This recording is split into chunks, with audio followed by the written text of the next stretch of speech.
Hola a todos, bienvenidos a Casos con Nacho Martín.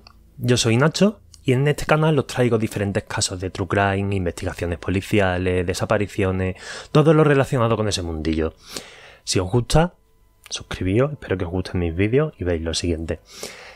Para empezar con el canal pensaba traeros en principio un caso, un vídeo que cuando me puse a investigar me di de bruces con otro que sinceramente me atrapó. No sé si es por los elementos que contiene, porque hay un menor afectado, discapacidad, no lo sé, pero el caso es que me atrapó. Sinceramente, creo que muy pocos canales han cubierto este caso, prácticamente ninguno, solamente he visto al canal de Rorrow, si sois de True Crime la conoceréis, y si no la conocéis, buscadla, seguidla porque es maravillosa. Y solo ella he visto que haya cubierto este caso, y otro canal más, pero que utiliza el caso con temas políticos, lo cual me parece un poco repugnante que se utilicen muertes o desapariciones de personas con fines políticos. Así que creo que era una buena ocasión el estrenar este canal con ese vídeo, con este caso, y darlo un poquito más a conocer, porque a pesar de ser reciente, veo que muy pocos medios lo han cubierto, excepto alguna que otra entrevista en algún programa de televisión infame, que ya os contaré. Ha tenido muy poca repercusión y creo que es importante darle voz a casos como estos. Así que os traigo el caso de Antonio David Barroso Díaz, también conocido como el Niño de Morón.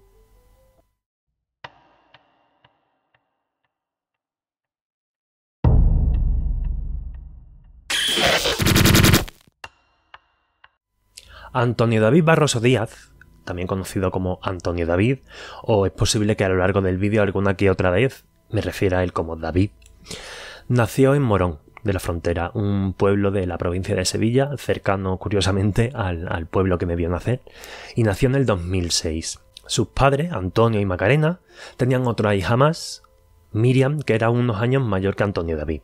David nació con un 91% de discapacidad, porque nació con el síndrome de West. El niño, pues, como os podéis imaginar, con ese grado de discapacidad, no andaba, no hablaba, no podía valerse por sí mismo, no podía comer, no podía beber, era absolutamente dependiente.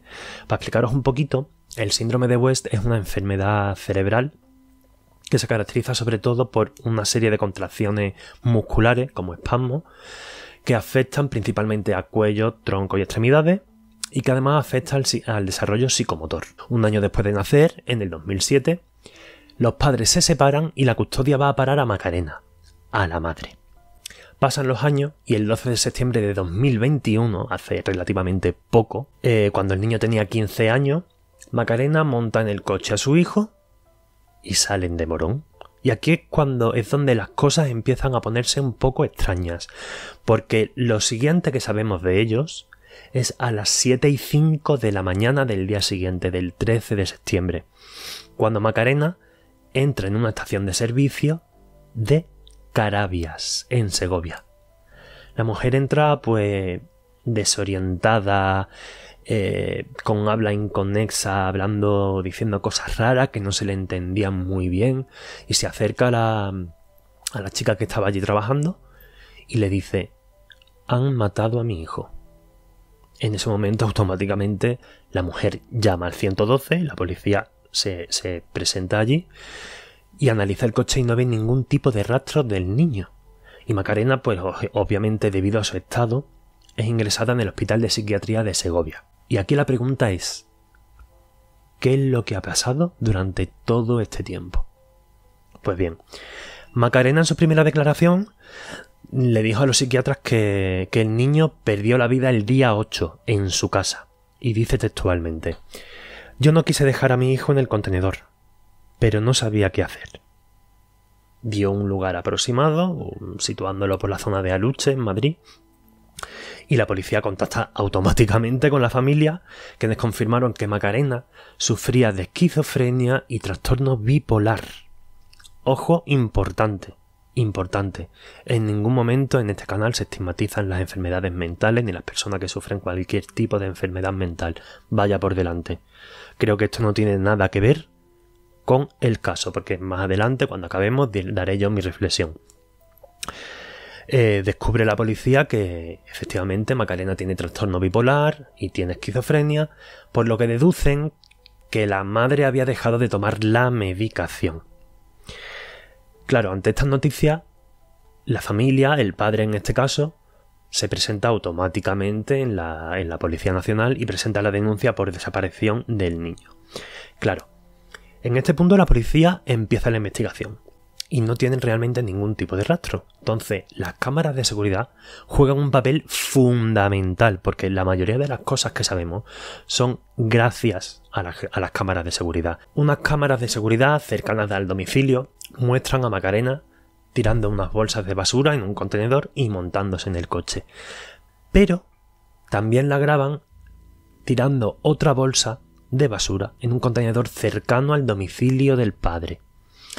La policía, cuando ve esto, automáticamente va a ese contenedor, encuentra la bolsa y dentro encuentran el teléfono de Macarena roto, con lo cual era imposible la geolocalización y reconstruir el trayecto y todos los movimientos, ya que el teléfono no estaba. El siguiente rastro que tenemos de los hechos es a las 10:30 de la mañana, donde una cámara de seguridad, graba el coche a la altura de Jerez de la Frontera, en la provincia de Cádiz.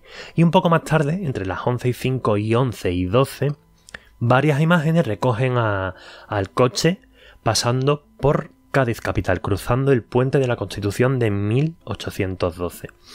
Y aquí hay un lazo temporal porque el siguiente rastro lo tenemos a las 17:25 de aquella tarde. Porque Macarena entra con el coche en una estación de servicio de Miajadas, en la provincia de Cáceres. La mujer ahí reposta y dicen que compra una garrafa de aceite, porque el coche se recalentaba y bueno, pues fue a echarle lo propio al coche. Y un poco más tarde, la policía recupera unas imágenes grabadas en las cámaras de seguridad del Hotel Triana en Miajadas, Cáceres también.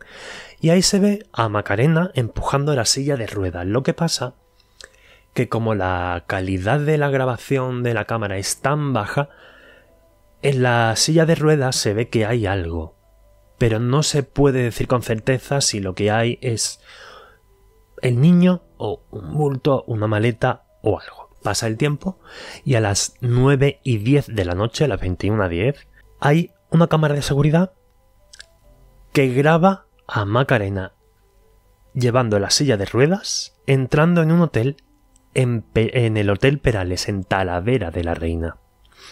Se ha recorrido media España.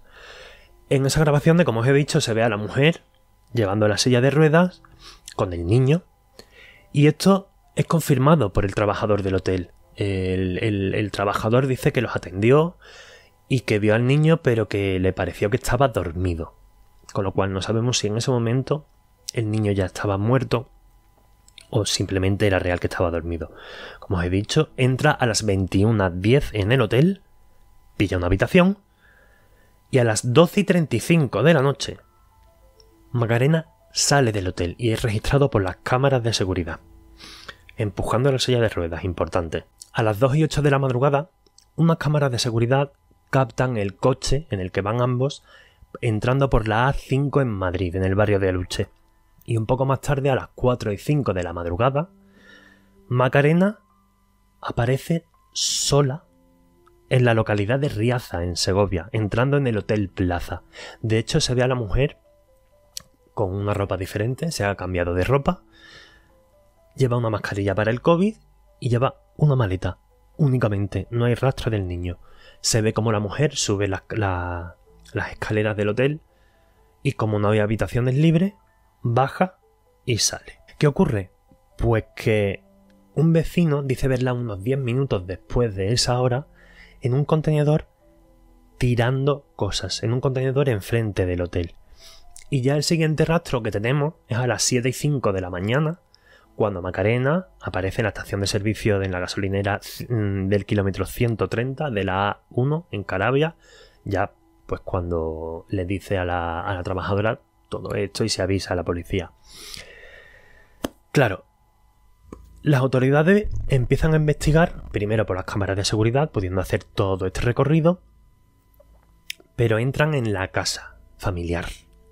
Y cuando entran, se dan cuenta de que la casa está prácticamente vacía. De hecho, según averiguaciones posteriores, la mañana de los hechos, Macarena echó a su hija de su casa. Y los días previos al 12, la mujer había estado vendiendo muebles de la casa y los que no pudo deshacerse los tiró a la basura y dejó dentro de la casa únicamente los muebles más pesados de los que no se pudo deshacer. De hecho, los vecinos cuentan que unas semanas antes, Macarena les había manifestado su intención de mudarse. Y también que era una persona muy, muy, muy religiosa, porque según el párroco, Macarena iba todos los días a misas con el niño. También los vecinos cuentan que antes de los hechos vieron un anuncio de venta de la casa y el teléfono que aparecía como contacto era el de Macarena. Además, el día 5 de septiembre, un par de semanas antes de los hechos, Macarena contactó con una protectora porque dio en adopción a sus 2 perros y sacó del banco 1.000 euros en efectivo, dejando 4 euros en la cuenta. Para mí, esto es muy indicativo, porque deja entrever cierta previsión, cierta premeditación, pero ya haremos con eso un poquito más adelante. A lo largo del tiempo, Macarena ha ido dando diferentes versiones, algunas incluso se contradicen un poco. Y lo único en común en todas las versiones es que el niño no está vivo y que se deshizo del cuerpo en un contenedor. Primero señaló que tiró el cuerpo de su hijo en las inmediaciones del centro comercial Xanadu, en Arroyomolinos, en las inmediaciones del carril decreciente A5, donde es vista a las 2:08 por una cámara. Pero, a pesar de ser en un centro comercial con muchas cámaras de seguridad de grabación alrededor, no hay ningún rastro de estos hechos. El 11 de octubre de 2021, cuando se entrevistaron con ella en el psiquiátrico, Macarena dice que le vienen recuerdos de Navalcarnero, que todo es muy confuso, pero que le vienen recuerdos de aquella zona, y que luego arrojó los brazos de la silla articulada a unos 10 minutos, pudiendo ser en Padre Piquer. Hay que decir que Macarena en el hospital de Segovia hizo un dibujo indicando el punto donde dice deshacerse de los restos de su hijo. El dibujo, que lo estaréis viendo, muestra una carretera con un giro a la derecha donde la mujer anota la palabra Duque. Y a la izquierda de la carretera dibuja un hotel y a su lado un edificio. Frente al edificio escribe que hay un descampado y dibuja el contenedor de basura de color gris, donde dice que tiró el cuerpo de su hijo. Y en la zona superior la mujer añade una caravana y escribe la palabra reposabrazos para indicar que fue el lugar donde dejó una parte de las sillas de ruedas. La verdad que en las siguientes reconstrucciones que se hicieron y en algunas de ellas Macarena estuvo presente, la policía llegó a la conclusión de que el cuerpo lo tiró más adelante por la zona de Aluche, aproximadamente en la calle Illescas. De hecho, hay un cajero de la Caixa, en la calle Padre Piquer, que a las 2:11 de la madrugada la capta. Más adelante, a las 2:25, el coche es captado entrando por los túneles de la M30. Y la policía hace un cálculo y estiman que hay un desfase de 14 minutos. La policía hizo todos los cálculos posibles, teniendo en cuenta todas las condiciones atmosféricas, de tráfico, aunque a esa hora tampoco hay demasiado tráfico, todos los cálculos posibles. Y dicen que ese espacio horario no cuadra, con lo cual sitúa temporalmente en ese momento cuando Macarena se deshizo del cuerpo y de la silla del niño. Un poco más tarde, Macarena es trasladada al área de psiquiatría del Hospital de Valme, en Sevilla, y ahí declara que el niño murió en el trayecto. Dice: no sabía qué hacer con el niño. Compré una manta en un chino por 7,50 y lo metí ya muerto en el hotel en Talavera. De hecho, dada la situación, ya que Macarena tenía mucha confianza con el párroco porque era muy religiosa, Llegó incluso a pedirle al sacerdote que bendijera su casa.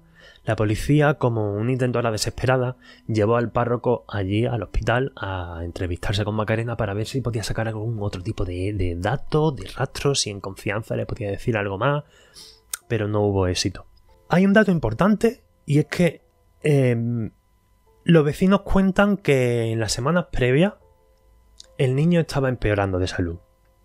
Vieron en el supermercado cómo al niño le daban convulsiones. De hecho, esto es ratificado porque las cámaras de seguridad así lo muestran.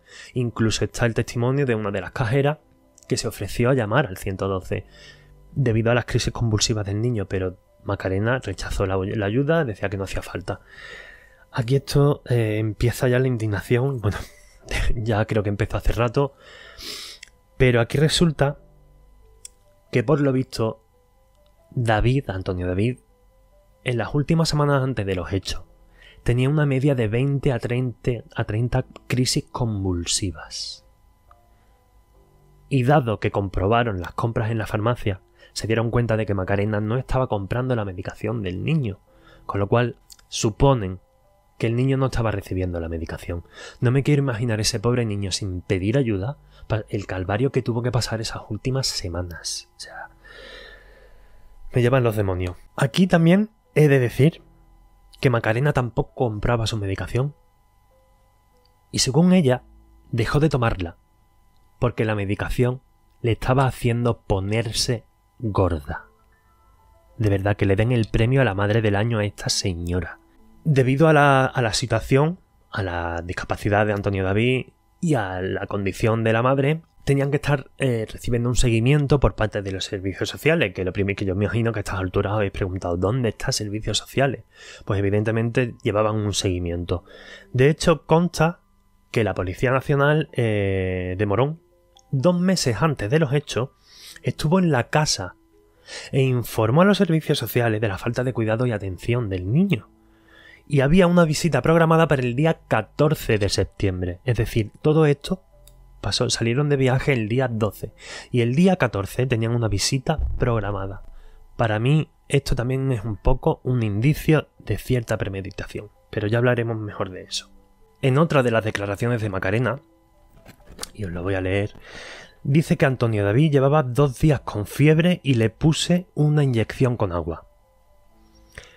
Decía: en ese momento no era yo, estaba como drogada. No sé si es un sueño o es real. Existe una conspiración familiar contra mí, de toda la familia, incluso de la que tengo en Marbella. Quieren quitarme a mi hijo. Aquí, como vosotros comprenderéis, la policía no le da mucha veracidad a esta versión. Varios vecinos del pueblo, incluso también el sacerdote, afirman que vieron al niño en los días posteriores, en los días 9 y 10 de septiembre, con lo cual todo esto tira por tierra la versión de Macarena de que el niño murió en la casa el día 8 de septiembre. Es más, de hecho hay un vecino que la noche de antes de salir de viaje entró en la casa, dice haber entrado en casa a las 21:45 a arreglarles un grifo, y que si bien no vio al niño, sí que podía escucharlo como si estuviese en la otra habitación, pero lo escuchaba respirar con dificultad. Pero el niño estaba vivo. Dado este punto, la Policía Nacional establece 3 posibles escenarios donde podía haberse deshecho del cuerpo. Uno entre Talavera de la Reina y la zona de Arroyomolinos, Navalcarnero, Alcorcón. 2, el Paseo de Extremadura a Luche, específicamente en la avenida Padre Piquer.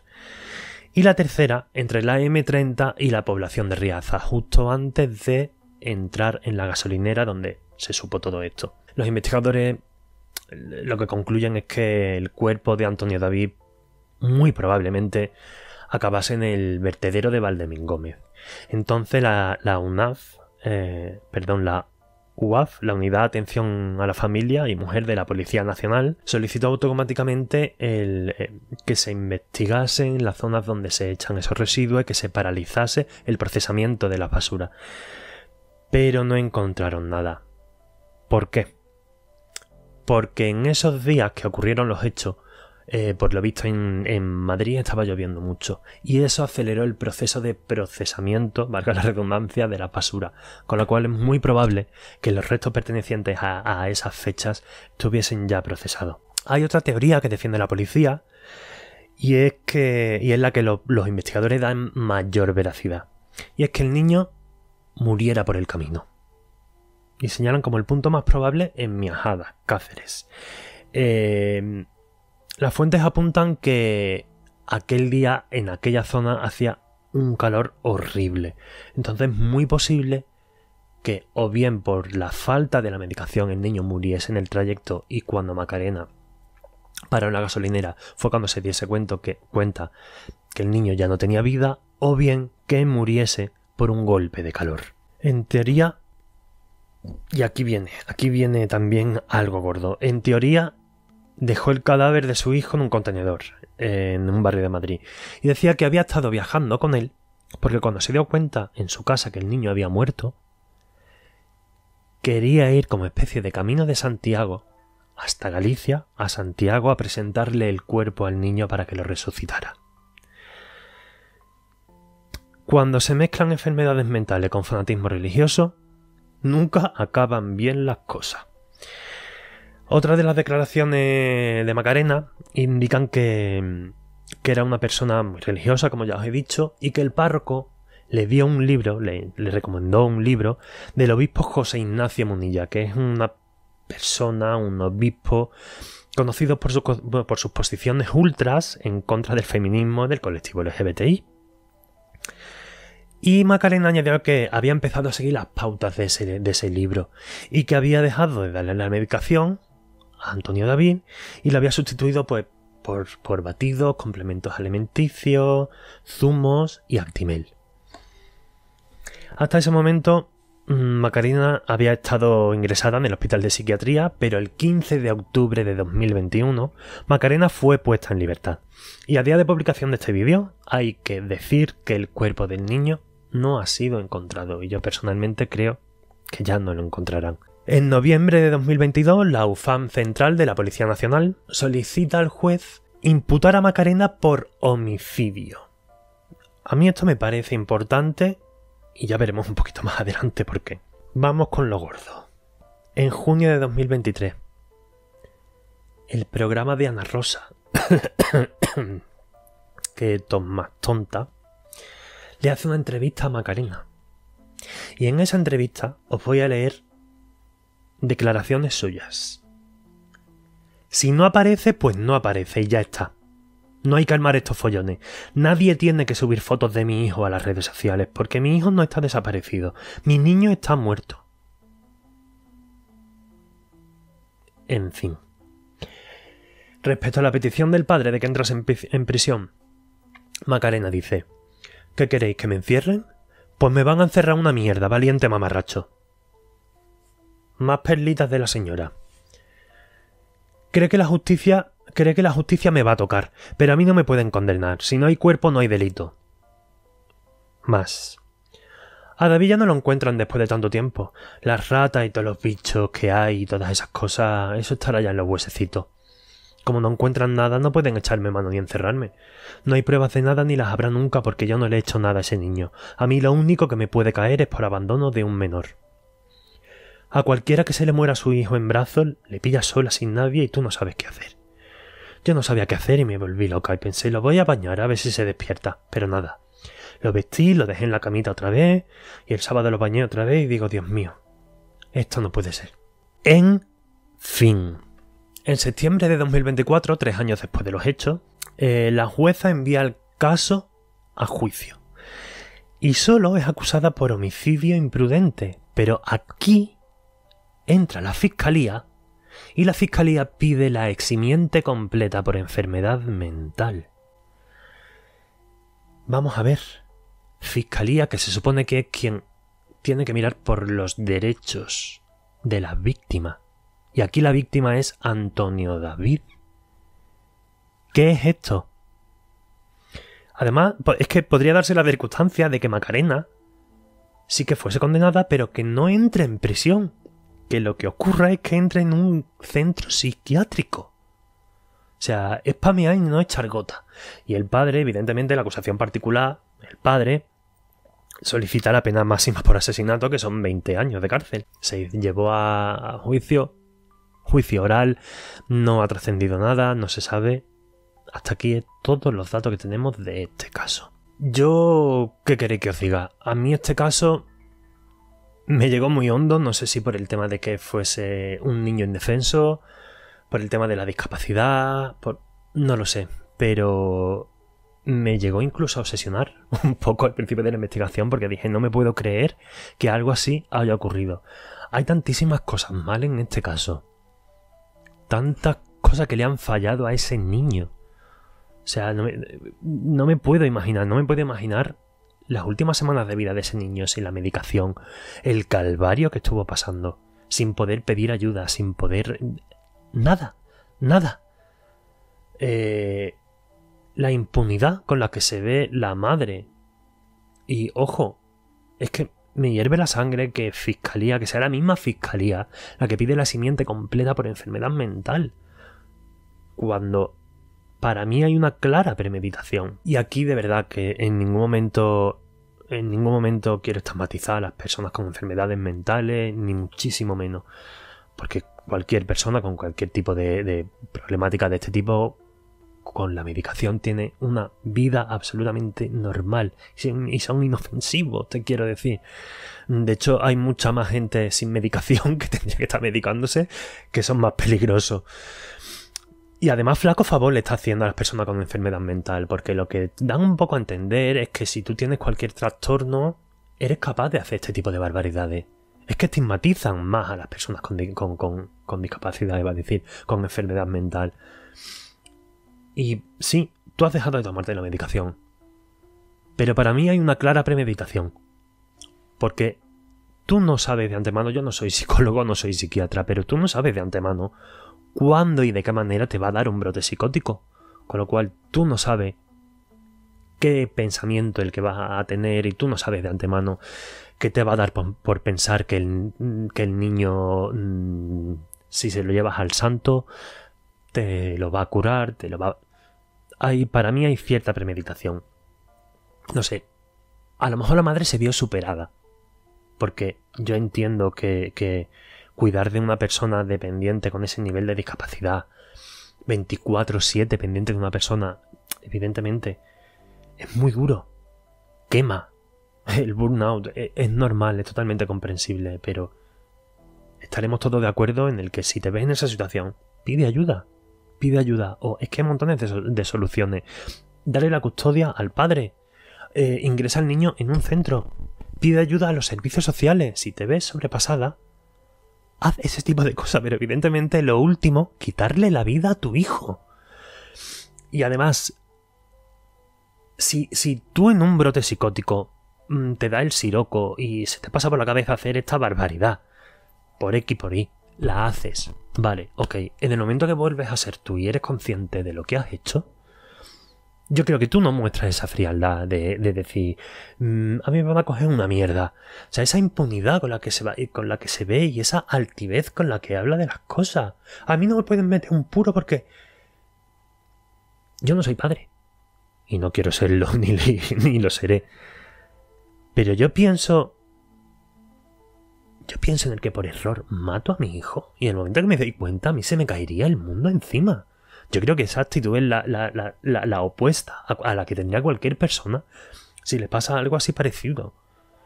Y con todo y con eso, la fiscalía, repito, le pide la simiente completa. Es que ¿quién vela por los derechos de la víctima, del niño? ¿Quién estaba ahí cuando el niño necesitaba ayuda? Porque el sistema le ha fallado. El sistema le ha fallado completamente. Porque si ya había indicios de que ese niño no estaba siendo cuidado, que incluso había una visita de los servicios sociales programada y ya había denuncias de que el niño no estaba recibiendo el trato que merecía, ¿por qué no ha actuado más rápido? ¿Por qué no ha estado más encima? ¿Por qué no toma medidas provisionales que hubiesen evitado que esto pasase? Es que si sumas los factores de un niño con esas necesidades tan exigentes y tan específicas, con una persona que, repito, no es por la enfermedad mental, pero que evidentemente necesita de una medicación para poder ser funcional o poder tomar una responsabilidad de ese calibre. Que no todo el mundo, pienso yo, no todo el mundo estaríamos capacitados para cuidar de una persona así. Ojo, cuanto más una persona que está necesitando una medicación. Tendría que haber habido desde el principio muchísimo más control, muchísimo más seguimiento por parte de los servicios sociales, y esto se habría poder evitado. No sé, es un caso que ya os digo que desde que lo descubrí fue por casualidad, me llegó bien hondo. Ya digo, no sé si por el tema de la discapacidad de un niño, de que fuese cerca de mi pueblo, de lo desapercibido que ha pasado, no lo sé. Pero creo que Antonio David se merece que por lo menos su caso se dé más a conocer, y aquí quiero traer mi granito de arena. Espero que os haya gustado, eso sí. Y nada, aquí termina el vídeo. Mi primer vídeo, espero que os haya gustado. Lo que se dice siempre en el tema de YouTube.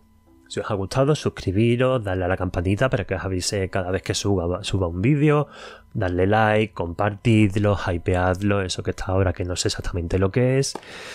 Y nada, dejadme en comentarios pues lo que pensáis del caso, vuestras reflexiones, vuestras teorías, qué os parece. No sé, creo que da también a mucho debate este caso. Y por supuesto, si os gustaría que tratase algún caso en concreto en el canal, estoy abierto totalmente a sugerencias. Escribidmelo en comentarios y os veo en el siguiente vídeo. ¡Chao!